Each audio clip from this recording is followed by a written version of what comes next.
La période de transition vers l'évolution supramentale est caractérisée par le désassujettissement de certaines lois qui régissent l'homme ancien. Cependant, ceux qui se conscientisent se retrouvent pris entre les lois évolutives de l'homme nouveau et les lois de l'évolution collective de l'homme ancien. Cela crée une tension où ils doivent jongler entre obéir à ces lois pour évoluer ou enfreindre ces lois pour exprimer leur créativité supramentale, mais risquer de subir des conséquences néfastes. Cette période de transition peut durer de quelques heures à quelques années et nécessite un alignement maximal avec les lois supramentales pour être désassujetti des lois planétaires. Il est important de comprendre que les lois supramentales ne demandent pas l'accord de l'être humain, contrairement aux lois astrales, qui sont des lois d'évolution incontournables. De plus, il est essentiel de réaliser que l'être humain n'est pas uniquement une entité terrestre, mais aussi une liaison entre le plan extraplanétaire et le plan planétaire grâce au mental. En se conscientisant, l'être humain se libère de sa condition terrestre et entreprend une transition entre l'évolution adaptative et la conscientisation, qui est une perception instantanée des mécaniques et des réactions qui les engendrent. Le concept sous-jacent à cette expression est que l'être humain qui se conscientise est un être extraterrestre, c'est-à-dire qu'il n'est pas simplement terrestre. Par conséquent, il a la capacité de devenir immortel et de s'affranchir des lois qui régissent l'humain animal, afin de pouvoir évoluer tout au long de sa vie. Ces lois incluent des lois planétaires telles que la gravité, qui attire tout objet planétaire vers la Terre. D'autres lois de préservation de la vie et de purification des énergies perturbatrices s'appliquent également aux différents plans de l'existence, tels que le vital, l'astral et le mental. L'être humain en évolution doit donc être conscient des différentes lois qui régissent chaque plan et s'efforcer de s'y conformer pour atteindre une conscience évoluée. En se conscientisant, l'individu peut faire face à de nouvelles expériences sans peur ni souffrance, et ainsi évoluer de manière douce et calme. Cependant, il est important de respecter ces lois, car si l'on cède à des comportements nuisibles, on s'expose à des conséquences négatives. En choisissant de devenir un nouvel homme et de rejeter les comportements négatifs, on doit faire preuve d'autodiscipline pour éviter d'être puni astralement. En fin de compte, l'évolution de la conscience est un processus progressif et individuel. La conscience humaine se trouve à un stade où elle doit commencer à créer une religion mentale. L'être humain conscient n'est plus soumis aux lois de l'évolution, mais il reste souvent attaché à ces lois sans le savoir. Lorsqu'il accède au plan mental supérieur, il peut entrer en contact avec le plan supramental, mais l'ego peut être perturbé par le plan astral et la punition peut sembler venir de là. Cependant, la punition n'est réelle que si l'individu se laisse influencer par l'astral. Il est important de différencier entre le mental et l'astral pour pouvoir se conscientiser. L'évolution traditionnelle est toujours soumise aux lois planétaires, tandis que l'évolution consciente est libre de ces lois. La conscientisation est un processus individuel qui implique d'avoir de la conscience et de se libérer des mécanismes traditionnels et collectifs de l'évolution. Alors que l'évolution est un phénomène adaptatif sans conscience, la conscientisation permet de se centrer sur son intelligence et de se libérer des comparaisons et des paramètres extérieurs. L'être conscientisé n'a plus besoin de se référer à un Dieu créateur ou de comparer son niveau d'évolution à celui des autres. Il est au-delà des mécaniques du temps et est impatient. Ce processus de conscientisation est nécessaire pour préparer la structure planétaire à accueillir une intelligence supérieure. Cependant, il est important de ne pas confondre conscientisation et évolution, car l'évolution est égoïste, traditionnelle, collective et mesurable, tandis que la conscientisation est centrée sur l'intelligence individuelle. La conscientisation est un processus individuel qui consiste à se rendre compte de certaines réalités et à prendre conscience de soi et du monde qui nous entoure. Elle n'est pas liée à une lecture collective ou à un mouvement collectif. Elle peut se produire indépendamment de l'influence des autres personnes qui se conscientisent. La conscientisation ne passe pas par différentes phases, mais elle peut évoluer et se développer au fil du temps. L'évolution et la conscientisation sont deux processus distincts, mais ils peuvent se combiner pour former un état de plus grande conscience.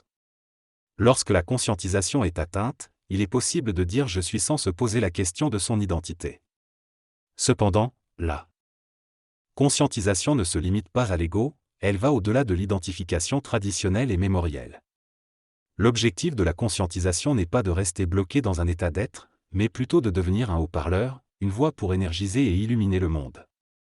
L'intérêt de rester être n'est pas une question que l'ego se pose, car il est limité à sa propre identité par rapport aux autres. La conscientisation, quant à elle, englobe une conscience plus vaste qui ne nécessite pas ce Type de question. La conscientisation est un processus d'évolution et de découverte de soi qui ne peut pas être compris par l'ego. L'ego est limité par le temps et la matière et ne peut pas saisir les concepts liés à l'instantanéité et à l'intemporalité. Par conséquent, il est inutile de poser des questions à l'ego sur la conscientisation, car il ne peut pas les comprendre. Il faut cesser de chercher des réponses que l'ego ne peut pas intégrer. La conscientisation se produit lorsqu'une personne découvre par elle-même des vérités sur la réalité et dépasse les croyances traditionnelles. C'est un processus progressif qui mène à une prise de conscience de soi et de son pouvoir créateur. Je vais maintenant expliquer un concept qui va au-delà de l'ego. La conscience est ce qui nous permet d'être conscients de notre existence. L'ego ne pourra jamais comprendre pleinement la signification de la conscience et la raison d'être conscient. Tout ce que je vais expliquer ne fait pas partie du monde de l'ego. Par exemple, un ego drogué peut parfois se poser la question de savoir s'il doit continuer à se droguer ou non. On peut informer la partie de cet ego qui veut arrêter de se droguer des avantages, mais cette partie égoïste ne sera jamais en mesure de comprendre la réponse complètement. C'est la même chose avec la conscience. Si vous posez des questions mentalement ou supramentalement, vous pouvez comprendre pleinement, mais il y aura toujours une petite voix en vous qui essaiera de contredire ou de douter. Votre ego ne pourra jamais comprendre pleinement car cela appartient à un autre monde. Les voies de Dieu sont impénétrables pour l'ego. Par exemple, la question de l'intelligence instantanée, de la temporalité, de l'immortalité ou de la création de Dieu ne peut pas être comprise par l'ego. Mais un être humain qui se conscientise peut comprendre ces concepts. En devenant conscientisé, nous acquérons la capacité de comprendre la matière, le plan vital, le plan astral et mental, ainsi que d'adopter différents points de vue et de nous adapter à tout ce qui existe dans l'univers. Dans le futur, les êtres humains conscientisés pourront devenir des instructeurs pour d'autres formes de vie dans la galaxie et l'univers. Il est important de comprendre que les lois de l'évolution, telles que la maladie, la souffrance et la mort, ne sont pas des intentions de Dieu, mais plutôt des conséquences des lois de l'évolution. L'être humain n'est pas obligé de rester soumis à ces lois et peut se libérer de leur emprise. L'être humain est souvent attaché aux traditions et aux commandements des dieux, ce qui lui fait supporter le karma. Cependant, en se conscientisant, il peut se libérer du karma. Pour cela, il doit se lever debout, former son ego, exprimer son intelligence et canaliser ses énergies pour entrer dans une nouvelle ère et créer une race d'hommes nouveaux. Il doit également appliquer son intelligence de manière efficace dans le contexte planétaire. Pour cela, elle doit trouver la volonté de Dieu en lui et centrer son ego vers la droite du cerveau. Son mental doit être structuré par sa volonté pour se déplacer vers la gauche du cerveau. L'être humain se connecte ainsi aux énergies supérieures et au plan supramental. L'être humain doit développer un troisième cerveau, appelé le rose-dieu, qui est connecté à la glande pinéale et qui permettra à l'homme de devenir androgyne et d'ordonner aux forces mentales et matérielles. Pour ce faire, il doit développer une volonté et une autodiscipline, en travaillant avec les processus planétaires et en prenant le contrôle de son corps physique. L'ego ne doit pas diriger, mais l'esprit doit prendre les décisions. Le libre arbitre est possible, mais il est paradoxal dans le sens où il existe malgré l'absence apparente de décision. Il s'agit d'un paradoxe de la conscientisation compris entre les niveaux instrumental et astral. Finalement, les décisions ne sont pas prises, mais appliquées en réaction à l'intelligence. L'essence de cet extrait concerne la conscientisation de l'être humain et son évolution au-delà des lois naturelles et karmiques. L'orateur affirme que la conscientisation permet à l'individu de ne plus être assujetti aux lois de l'évolution et d'échapper au karma. Il suggère que l'être humain conscientisé est libre des lois naturelles et est plus qu'un simple habitant terrestre. L'orateur souligne également l'importance de développer un discernement entre le mental et l'astral pour progresser dans cette évolution. Il semble y avoir aussi une référence à un ego qui peut entraver cette progression. L'extrait mentionne également la relaxation et l'importance de digérer les informations pour une meilleure compréhension. Finalement, il est suggéré que la deuxième partie de la discussion portera sur les religions. Dans cette synthèse, l'auteur explique qu'il est important de discerner entre l'être évolué et l'être conscientisé dans notre vie. Il compare cette distinction à celle entre le mental et l'astral. Il souligne également la différence entre agir selon une mécanique d'évolution et vivre en tant qu'être conscientisé. L'être conscientisé ne nourrit pas les dieux, ne perd pas d'énergie et n'est pas identifié à son ego.